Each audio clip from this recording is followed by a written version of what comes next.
Espero que ele limpe a piscina. Foi tudo que respondi. Meu nome é Mason, tenho 35 anos. Eu estava a 8.000 quilômetros de casa quando minha esposa me deixou aquela mensagem de voz. Ouvi 2 vezes e depois apaguei. Eu estava alocado no exterior, trabalhando como segurança particular no leste europeu. O salário era bom o suficiente para cobrir nossa hipoteca em Portland, Oregon, e manter minha esposa confortável enquanto eu estivesse fora. Rotações de 6 meses, 2 semanas em casa entre as missões. Era nossa rotina havia 3 anos. O nome dela era Jéssica. Estávamos casados há 8 anos, sem filhos. Ela trabalhava meio período em uma boutique no centro da cidade. Eu achava que as coisas estavam firmes, não perfeitas, mas firmes o suficiente.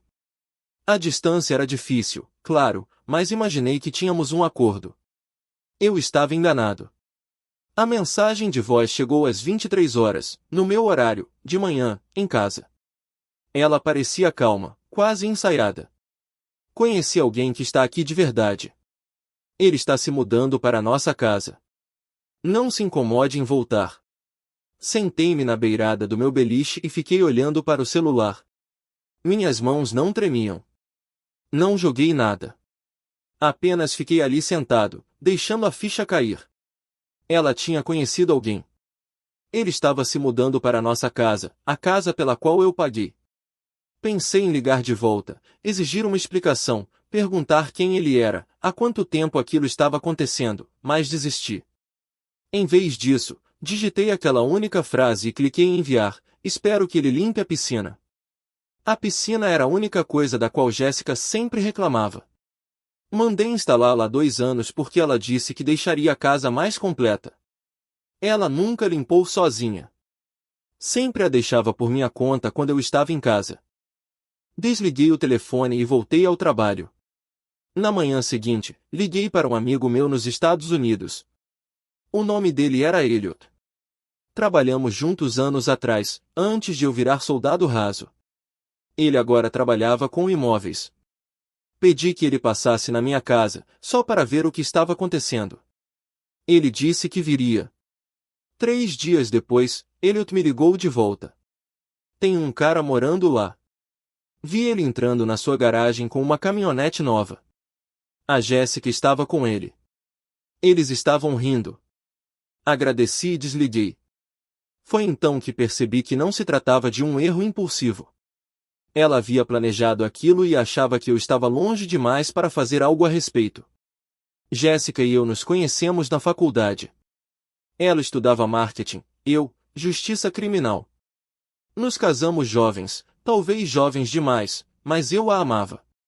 Ou pelo menos achava que amava. Entrei para o exército logo depois de terminar a faculdade, servi 4 anos na ativa. Depois, passei a trabalhar por contrato porque o salário era melhor.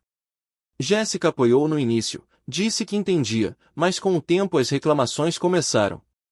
Eu nunca estava em casa. Perdi férias. Não estava lá quando ela precisou de mim. Tentei fazer dar certo. Enviei dinheiro.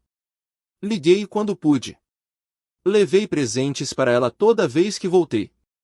Mas nunca foi o suficiente. Ela me queria lá, e eu não estava. Mesmo assim, nunca imaginei que ela faria isso. A casa estava no nome de nós dois.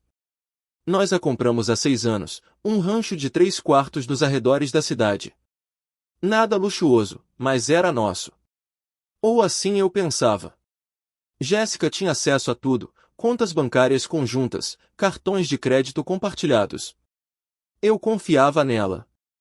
Não tinha motivo para não confiar. Agora eu estava começando a me perguntar o que mais eu tinha perdido. Liguei para Elliot novamente, pedi que ele investigasse um pouco, descobrisse quem era esse cara. Ele atendeu. Seu nome era Troy, tinha uns 30 e poucos anos e trabalhava com vendas. Eles se conheceram em uma cafeteria perto da boutique dela. Ele estava na empresa há pelo menos 4 meses, talvez mais. 4 meses. Isso significava que ela estava se encontrando com ele enquanto eu ainda voltava para casa entre os plantões. Enquanto eu ainda dormia na nossa cama. Pensei na última vez que estive em casa, 2 meses antes. Ela parecia distante, distraída. Atribuí isso ao estresse. Ela disse que estava ocupada com o trabalho. Eu acreditei nela. Eu deveria ter previsto. Elliot também me contou outra coisa. Troy tinha se mudado no dia seguinte à minha partida para este estágio. Ele trouxera seus móveis, suas roupas. Ele não estava apenas de visita. Ele estava se adaptando. Jéssica não tinha esperado nem uma semana. Fiquei pensando nisso por um tempo, tentando processar. Parte de mim queria voar para casa imediatamente, confrontar os dois, expulsá-lo. Mas eu sabia que isso não daria certo. Eu estava sob contrato. Não podia simplesmente ir embora. E mesmo que pudesse, qual seria o resultado? Ela havia feito sua escolha. Então decidi esperar. Eu tinha 2 meses restantes nessa rotação, 2 meses para decidir meu próximo passo. E eu já tinha uma ideia. A ideia me ocorreu no meio da noite. Eu estava deitado no meu beliche, olhando para o teto, quando me dei conta. A casa. Jéssica achou que poderia simplesmente ficar com ela, trazer o amante para cá e viver lá como se eu não existisse. Mas ela se esqueceu de uma coisa: eu era o único que pagava a hipoteca. Peguei meu laptop e entrei na nossa conta bancária. De fato, os pagamentos continuavam saindo da minha conta todos os meses, pontualmente. Ela não contribuía com um centavo havia mais de um ano, desde que reduzira o horário de trabalho na boutique. Verifiquei a escritura. Nossos nomes estavam nela, mas a hipoteca era exclusivamente minha. Eu era o mutuário principal.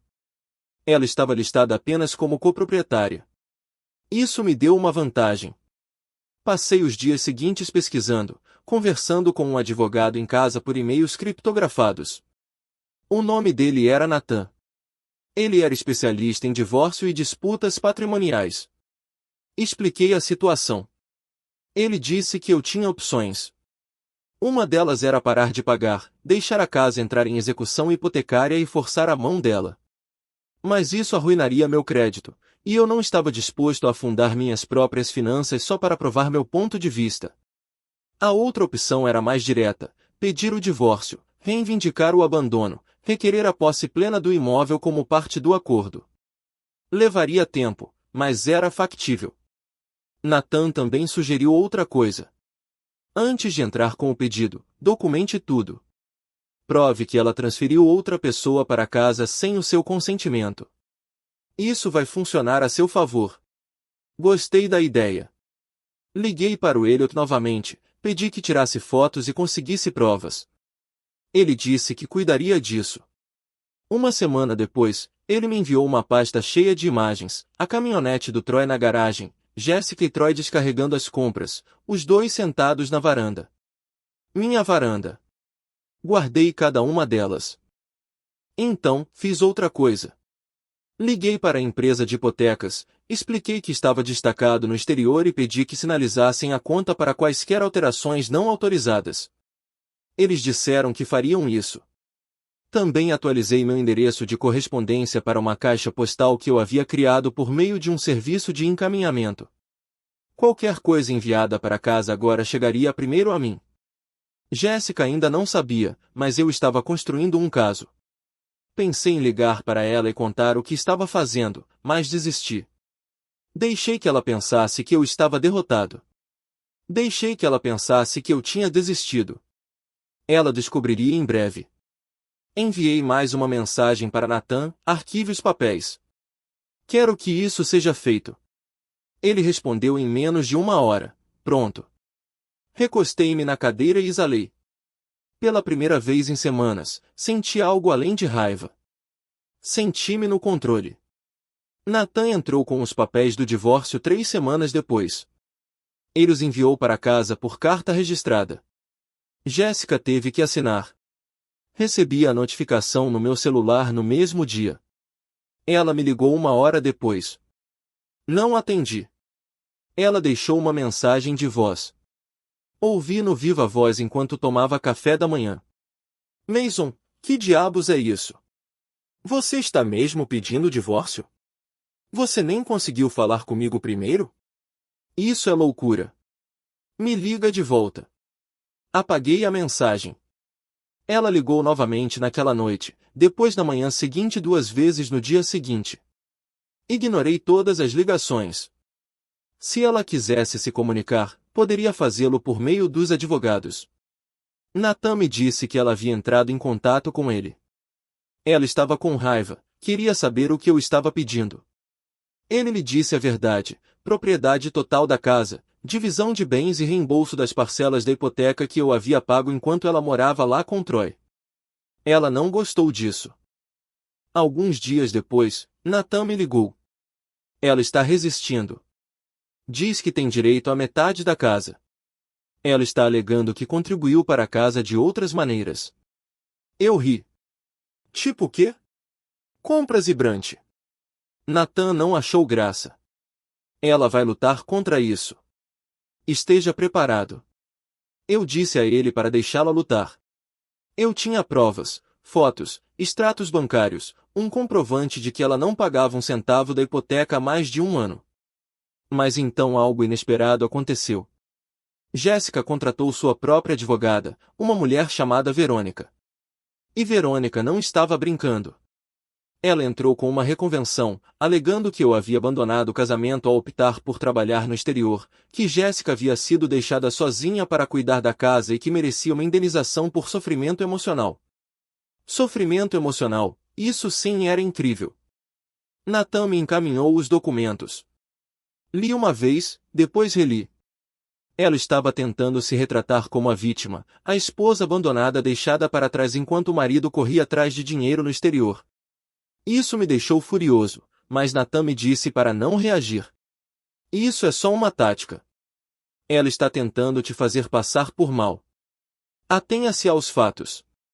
Temos provas de que ela trouxe outra pessoa para cá. Isso vai importar mais do que a história triste dela. Eu queria acreditar nele. Mas eu sentia a raiva crescendo. Eu tinha passado 3 anos trabalhando duro para sustentá-la. E foi assim que ela me retribuiu, levando outro homem para minha casa e depois alegando que eu a abandonei. Liguei para ele e disse para ele ficar de olho. Ele disse que ficaria.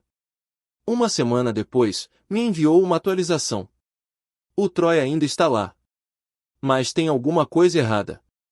Vi a Jéssica saindo de casa sozinha algumas vezes. Ela parecia chateada. Perguntei o que ele queria dizer. Ela estava chorando, entrou no carro e ficou lá parada por um tempo. Depois foi embora. Eu não sabia o que fazer com aquilo. Talvez a realidade da situação estivesse começando a atingi-la. Talvez ela estivesse percebendo que havia cometido um erro. Ou talvez Troy não fosse tão incrível quanto ela pensava. De qualquer forma, eu não me importava. Não se tratava mais dela. Tratava-se da casa. E eu não iria recuar. Nathan agendou uma audiência para 2 meses depois. Isso me deu tempo de terminar meu estágio e voar para casa. Marquei a data no meu calendário e comecei a contagem regressiva. Voltei para Portland numa manhã de terça-feira no final de setembro. O voo foi longo, 15 horas com 2 escalas. Não dormi, apenas fiquei sentado ali pensando no que ia dizer. Nathan me pegou no aeroporto. Fomos direto para o escritório dele. Ele tinha tudo arrumado na mesa, fotos, extratos bancários, os documentos da hipoteca, uma cronologia dos acontecimentos.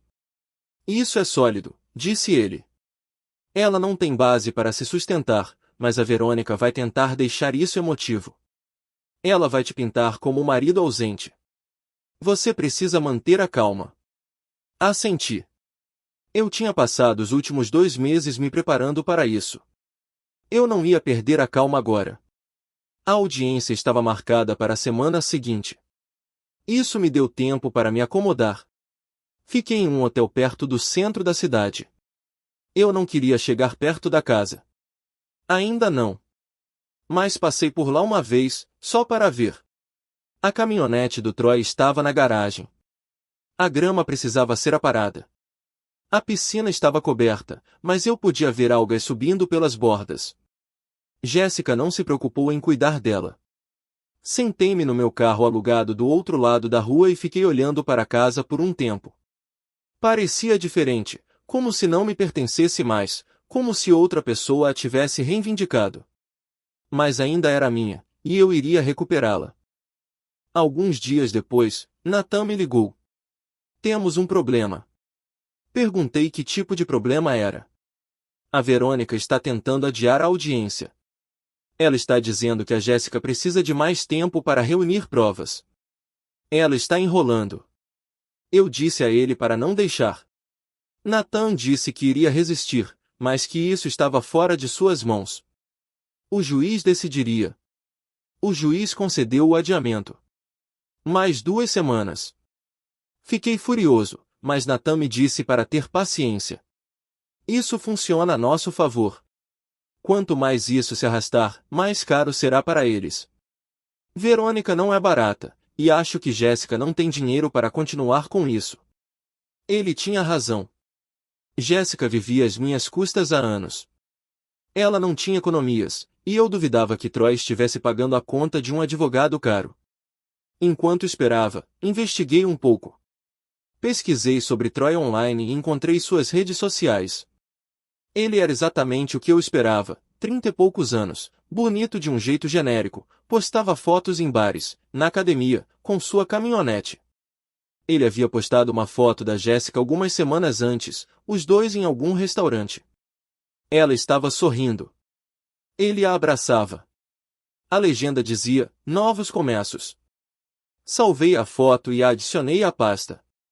Então, encontrei outra coisa, um registro público. Troy havia entrado com pedido de falência 3 anos antes. Ele estava afundado em dívidas, financiamento de carro, cartões de crédito, contas médicas. Isso explicava muita coisa. Ele não estava apenas morando na minha casa.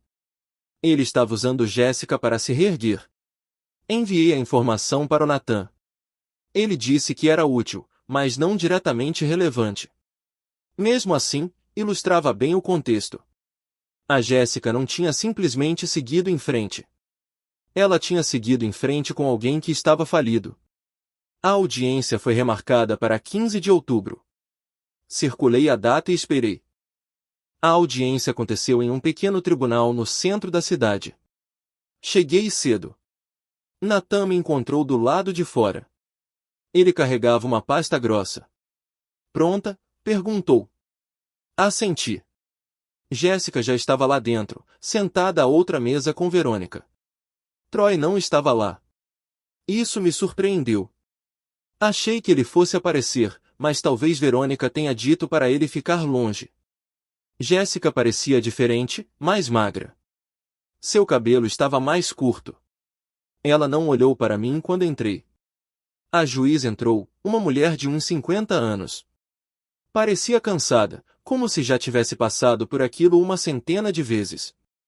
Verônica foi a primeira. Ela expôs o caso de Jéssica, disse que eu tinha estado emocionalmente ausente, que eu tinha escolhido o trabalho em vez do meu casamento, que Jéssica tinha sido forçada a tomar decisões difíceis porque eu a tinha abandonado. Era tudo bobagem, mas ela explicou bem. Eu podia ver a juíza ouvindo atentamente. Então chegou a vez do Nathan.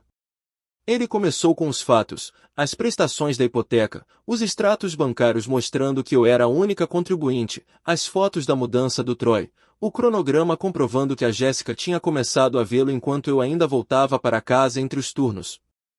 Ele não levantou a voz. Não precisava. As evidências falavam por si. Verônica tentou se opor, dizendo que as fotos eram irrelevantes. O juiz anulou a decisão. Nathan continuou. Ele mostrou o recibo de entrega certificado, provou que eu havia notificado Jéssica sobre o pedido de divórcio, provou que ela havia assinado o pedido e que ela havia tido ampla oportunidade de responder. Então, ele mencionou a falência de Troy, dizendo que era relevante porque mostrava que Jéssica havia transferido para casa alguém financeiramente instável, alguém que não podia contribuir para a hipoteca. Verônica se levantou. Meritíssimo, isso é difamação. A situação financeira de Troy não tem nada a ver com a divisão dos bens do casal. O juiz olhou para Nathan. Advogado. Natan manteve a calma. Meritíssimo, isso vai para a intenção. O réu transferiu outra pessoa para a casa conjugal sem o consentimento do requerente. Essa pessoa está financeiramente insolvente. Isso levanta questões sobre se o réu agiu de boa fé. O juiz assentiu. Eu autorizo. Verônica sentou-se. Eu podia ver Jéssica se mexendo na cadeira. Ela parecia desconfortável. Natan terminou sua apresentação. Então, o juiz perguntou a Jéssica se ela queria falar. Ela se levantou e pigarreou.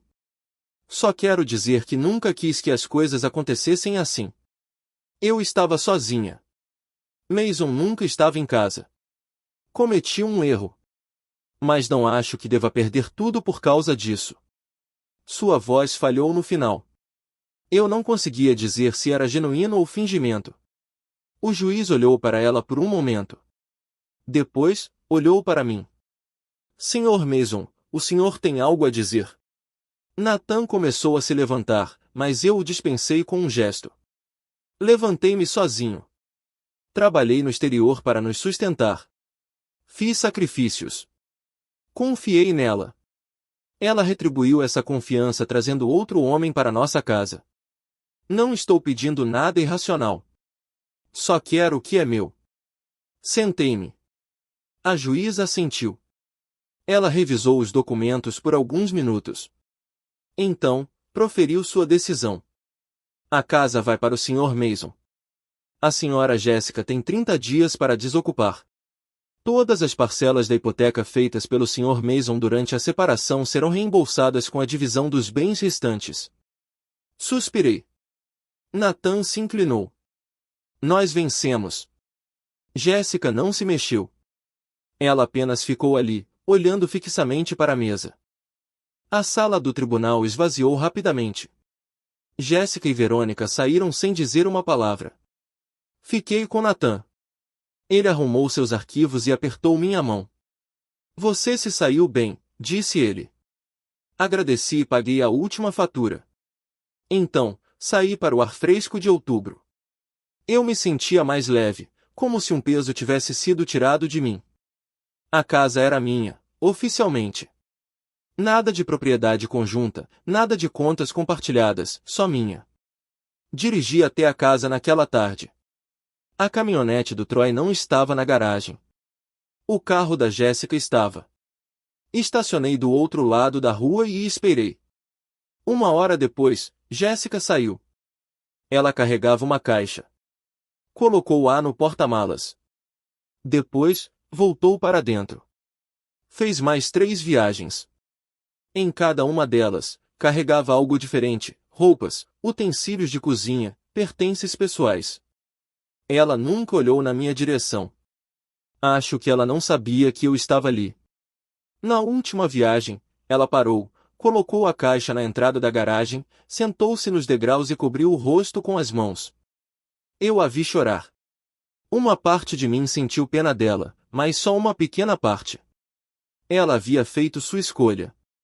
Agora, estava convivendo com ela. Depois de alguns minutos, ela se levantou, enxugou o rosto e colocou a última caixa no carro. Então, entrou e foi embora. Esperei até que ela desaparecesse de vista. Então, caminhei até a casa, usei minha chave e abri a porta.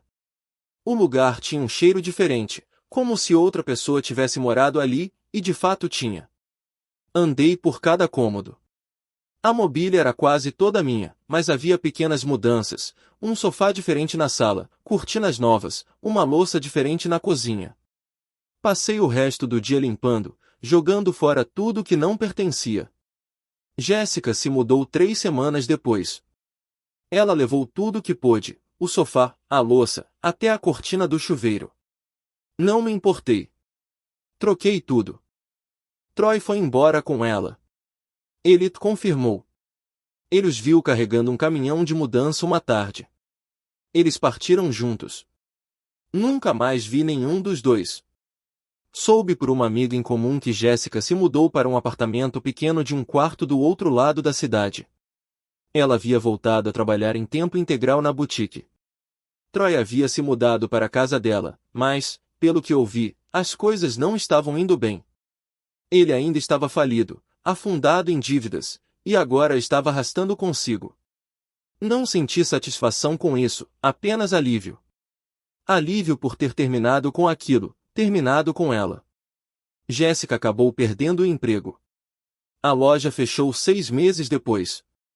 Ela tentou entrar em contato comigo uma vez e deixou uma mensagem de voz perguntando se poderíamos conversar. Não respondi. Não havia mais nada a dizer. Troy desapareceu da vida dela pouco tempo depois. Não sei para onde ele foi. Não me importei o suficiente para descobrir. Ouvi dizer que Jéssica voltou a morar com os pais em Seattle. Ela havia queimado pouco dinheiro que lhe restava. O reembolso da divisão de bens não durou muito. E sem a minha renda, ela não conseguia se sustentar. Fiquei em casa, consertei a piscina, cortei a grama e a tornei minha novamente. Aceitei um emprego diferente, trabalho de segurança local, sem mais missões, sem mais longos turnos. Eu queria estar em casa, construir algo estável. A casa parecia diferente agora, mais silenciosa. Mas era minha, e isso bastava. Nunca me casei novamente.